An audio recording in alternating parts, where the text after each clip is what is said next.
Irmãos, caríssimos internautas que nos acompanham pela nossa web TV, há uma semana atrás nós éramos convidados a olhar junto com Maria Madalena para o sepulcro vazio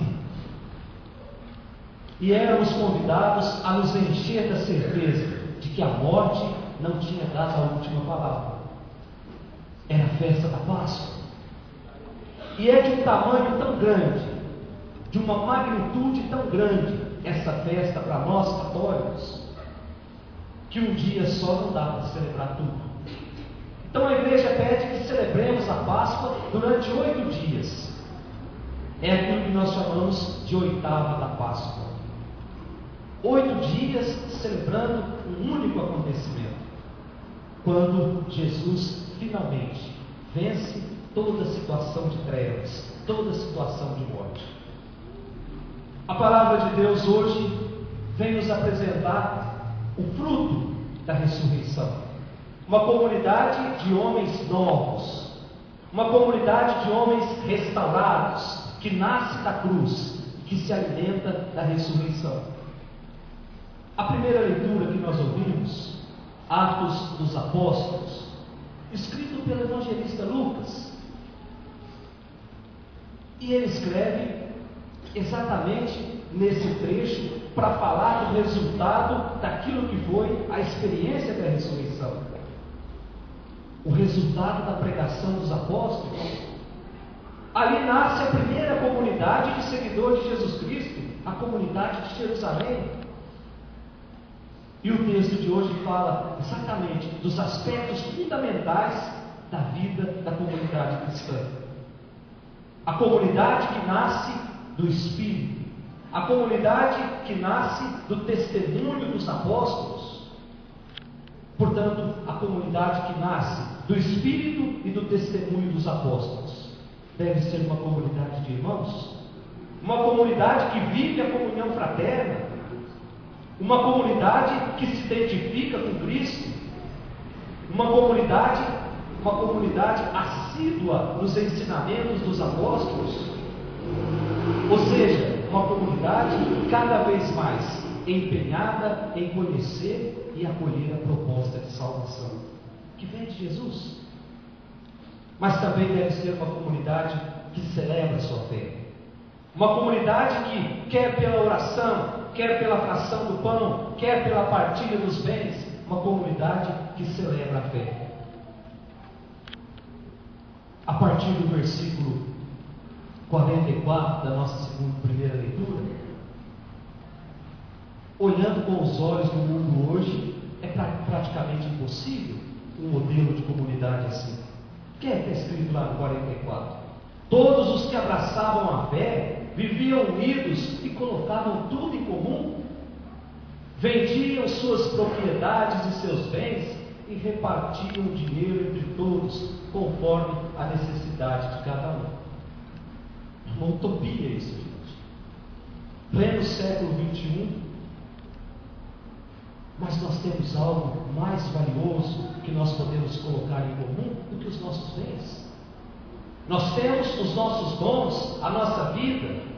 Quando a gente coloca a nossa vida em comum, quando a gente coloca os nossos dons em comum, a serviço do outro, nós temos nas nossas mãos a chave da paz, a chave da felicidade. Imagine se o mundo todo tomasse posse dessa certeza, tomasse ciência de tudo isso. Certamente o mundo seria outro. Nós estaríamos semeando a paz, nós estaríamos semeando esperança, nós estaríamos colhendo certezas de que esse modelo de comunidade é possível acontecer. Porque da comunhão com Cristo nasce a comunhão de cristãos. Quando eu identifico a minha vida com Cristo, é mais fácil eu buscar o Cristo no outro. Quando eu me encho de Deus, quando eu permito que Deus encha todas as dimensões da minha vida, eu tenho Deus para dar para os outros. Só dá Deus para os outros quem tem Deus dentro de si. Depois nós temos a nossa segunda leitura, primeira carta de São Pedro. Eu sinceramente, eu não sei que Pedro é esse que escreveu essa carta. A gente diz que foi São Pedro, mas historicamente, até cronologicamente, não dá para entender. Essa carta foi escrita mais ou menos no ano 90 e Pedro morreu no ano 67. Então não pode ter sido de São Pedro. Mas não interessa qual Pedro que escreveu essa carta. O que interessa é o conteúdo e para quem ela é direcionada.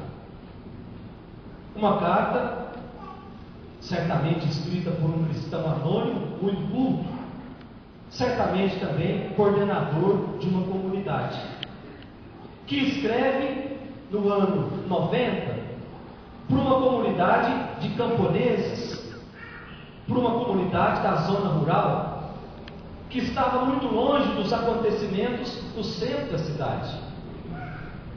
E por estar tão longe daqueles acontecimentos, tratavam o cristianismo com hostilidade, não aceitavam muito essa nova seita seguidora de Jesus Cristo. Então, surgem algumas pessoas que tentam convencê-los de que Jesus Cristo, antes da ressurreição, passou por uma experiência de cruz. Portanto, a nossa fé pode ser também lida a partir dessa segunda leitura. Não existe Páscoa na nossa vida sem antes acontecer uma sexta-feira da paixão. A nossa fé, ela não pode ser enterrada junto com Cristo na sexta-feira da paixão. Aliás, tem muita gente que vem para a procissão do enterro, mas depois não vem mais para a vigília, não vem mais para as missas. É mais fácil enterrar Cristo na nossa vida. Mas só existe a ressurreição depois de uma sexta-feira da paixão. Só existe a Páscoa depois da experiência dolorosa da cruz. Não se chega à ressurreição sem antes ter passado pela cruz. Por isso, caros irmãos, nós não podemos gastar a nossa vida buscando um Cristo sem cruz, que nós vamos ficar a vida inteira carregando uma cruz sem Cristo. É preciso buscar esse Cristo da ressurreição, esse Cristo luminoso, esse Cristo da luz, mas com a certeza de que passaremos por tribulação, enfrentaremos dores, sofrimentos. E o texto vem dizer nessa segunda leitura: nós chegamos a Cristo. É possível chegar a Cristo através do batismo, porque é no batismo que nós renascemos para esses homens e mulheres novos, homens e mulheres restaurados, homens e mulheres que assumem o compromisso de agora caminhar com Cristo. E o autor vem dizer logo no finalzinho: é preciso, portanto, nos identificarmos com Cristo, aquele Cristo que nós amamos sem ter convivido com Ele, sem ter visto. Depois, o nosso Evangelho de hoje, capítulo 20 do Evangelho de São João. O texto apresenta duas partes importantes. A primeira parte descreve a aparição de Jesus aos discípulos. Mas como é que começa o texto do Evangelho de hoje? Ao anoitecer daquele dia, o primeiro da semana, estando fechadas por medo dos judeus as portas do lugar onde os discípulos se encontravam. Portanto, uma comunidade insegura, uma comunidade com medo. Com medo do quê? O próprio texto fala: com medo dos judeus, com medo de sofrerem a mesma coisa que Jesus sofreu. Por isso as portas estavam fechadas. Por isso estavam com medo. Mas o que acontece? Jesus aparece e coloca-se no meio deles. Que coisa bonita, meus irmãos. Jesus se coloca como ponto de referência. Não é à toa que os altares das nossas igrejas estão no meio. Os nossos olhos devem voltar-se para Cristo. E quando Jesus coloca-se no meio deles, o que é que Jesus faz? Transmite para aquela comunidade medrosa a paz. A paz esteja convosco. vence aquilo que assusta. O discípulo que caminha com Jesus não precisa ter medo. O discípulo que caminha com Jesus assume a certeza dessa caminhada. Portanto, se nós colocarmos Jesus na nossa vida, se nós assumirmos o compromisso de caminharmos com Jesus, nós vamos ter medo do quê? Da depressão? Nós vamos ter medo do quê? Do que vão falar de nós? É preciso, portanto, caríssimos irmãos, olhar e direcionar a nossa vida para Jesus. E em seguida o Evangelho diz que Jesus mostra para a comunidade as marcas do seu amor: as mãos curadas pelos pregos e o lado aberto pela lança do soldado, de onde, diz a Sagrada Escritura, jorrou sangue e água. É o Jesus da misericórdia, o Jesus que com o seu sangue nos redime, que com a água que sai do seu lado nos faz homens novos, homens agora sem medo. E nesses sinais a comunidade reconhece que Jesus está vivo. Aí depois disso, o que é que Jesus faz? Sopra sobre a comunidade o Espírito Santo, o Espírito que dá vida, o Espírito que faz homens e mulheres novos. Depois nós temos a segunda parte do Evangelho, que é uma catequese sobre a fé. A fé se chega pela vivência na comunidade. E nós temos uma figura interessante no Evangelho de hoje: Tomé. Tomé aqui representa aqueles que vivem fechados em si. Até porque, meus irmãos, se estavam todo mundo fechado por medo dos judeus, e o Evangelho diz que Tomé estava fora, então Tomé não tinha medo? Tomé estava fechado em si. E quando a gente se fecha em nós mesmos, nós não conseguimos ler os sinais de Deus. Quando um pai se fecha em si mesmo, ele não consegue ver os sinais de Deus nos seus filhos. Quando uma família se fecha em si mesma, Deus pode morar lá dentro, que não vai conseguir identificar os sinais de Deus. Era o que acontecia com Tomé. Fechou-se em si mesmo, não foi capaz de perceber a mudança naquela comunidade, que estava com medo e de repente se enche de alegria.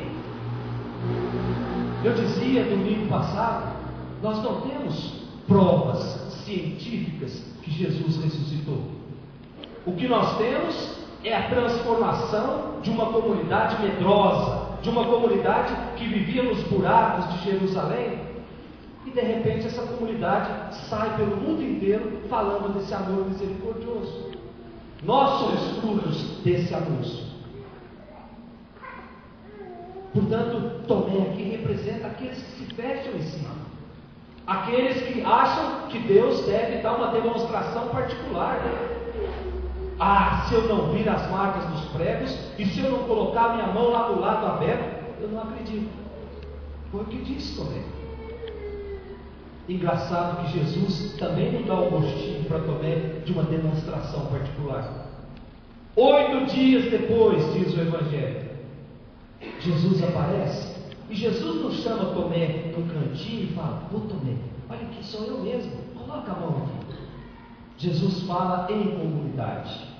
Portanto, é na comunidade que nós fazemos a experiência do Cristo vivo, do Cristo ressuscitado.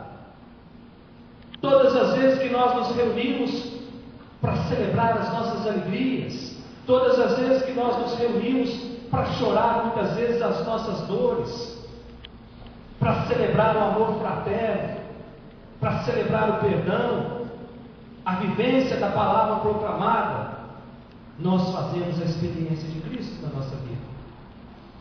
E isso, 2014 anos depois, tem um nome, se chama Eucaristia. É na Eucaristia que Deus se revela a cada um de nós. É através do pão partilhado que nós vamos reconhecer o Jesus ressuscitado.